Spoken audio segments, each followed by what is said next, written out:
আসসালামু আলাইকুম, আশা করি সবাই ভালো আছেন। এসেছি শুরুতেই আমরা ফরেস্ট ফ্যাক্টরিতে দেখব কোনো গুরুত্বপূর্ণ নিউজ রিলিজ হবে কিনা। ফরেস্ট ফ্যাক্টরিতে আমরা দেখতে পাচ্ছি 6টা 15-তে এডিপির একটা নিউজ পাবলিশ হবে এবং 6টা 30-এ আছে আনএমপ্লয়মেন্ট ক্লেম। তাছাড়া আবার 8টাতে আছে আইএসএম সার্ভিস পিএমআই। মোটামুটি 3টা নিউজ পাবলিশ হবে। তো নিউ ইয়র্ক সেশনে সেক্ষেত্রে মোটামুটি ভোলাটাইল হওয়ার সম্ভাবনাই বেশি আছে, যেহেতু 3টা নিউজ আছে আমাদের। ওই সময় একটু সাবধানতা অবলম্বন করতে হবে আমাদের। ওকে, চলেন আমরা সরাসরি গোল্ড মার্কেটে চলে যাই। দেখি আজকের কোন কোন পজিশন থেকে আমরা বাই বা সেল ওপেন করতে পারি।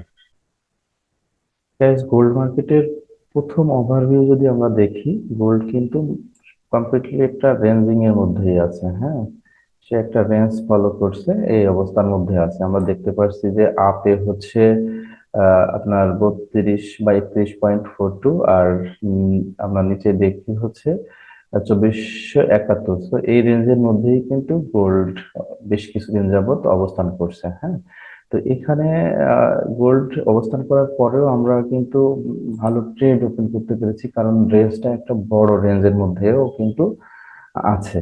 এবং এই রেঞ্জের মধ্যেও আমরা ছোট ছোট ট্রেন্ড লাইন ফলো করতে দেখছি মার্কেটকে, এবং সেই ট্রেন্ড লাইন আবার ব্রেক দিচ্ছে। এভাবে কিন্তু মার্কেট চলাফেরা করছে। চলুন আমরা আজকে ট্রেডিং প্ল্যান কি হতে পারে সেই বিষয় নিয়ে একটু বিশ্লেষণ করে দেখতে পারি। এটা হলো গোল্ড কিন্তু আপনার এই যে যে হাই পয়েন্ট আছে এখান থেকে রিজেকশন পেয়ে আহ, আবার কিন্তু সুন্দর করে একটা ট্রেন্ড লাইন ফলো করে নিচের দিকে নামতেছিল।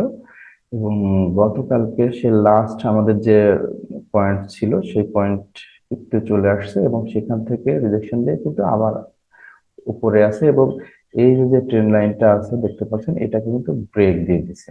এখন এই মতো অবস্থায় আমরা যেটা করতে পারি, আহ, এই মার্কেট যদি পুনরায় যদি আবার এইখানে আসে, ঠিক আছে, আমরা এখান থেকে একটা বাই ওপেন করতে পারি। এই পজিশন যে 85, 85 বা 73, ঠিক আছে, এইখানে যদি ট্রেন লাইনের আশপাশে এখানে এসে কোনো যদি রিজেকশন অথবা ক্যান্ডেলস্টিক প্যাটার্ন ফরমেশন করে, তাহলে আমরা এখান থেকে একটা বাই পজিশন ওপেন করতে পারি।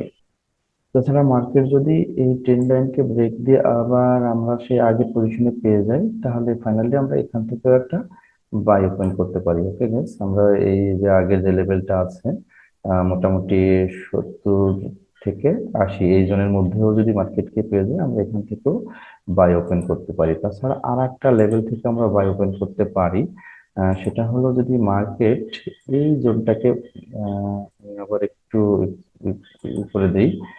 যদি মার্কেট এই জোনটাকে কোনোভাবে ব্রেক দিয়ে দেয়, দেন যদি সে আবার এইখানে ফিরে আসে, আমরা এখান থেকেও কিন্তু বাই থাকতে পারি। মোটামুটি এই যে যে জোনটা আছে এর মধ্যেও যদি ব্রেক দিয়ে উপরে যায়, তাহলে আমরা রিটেস্ট নিলে এখান থেকেও বাই থাকবো।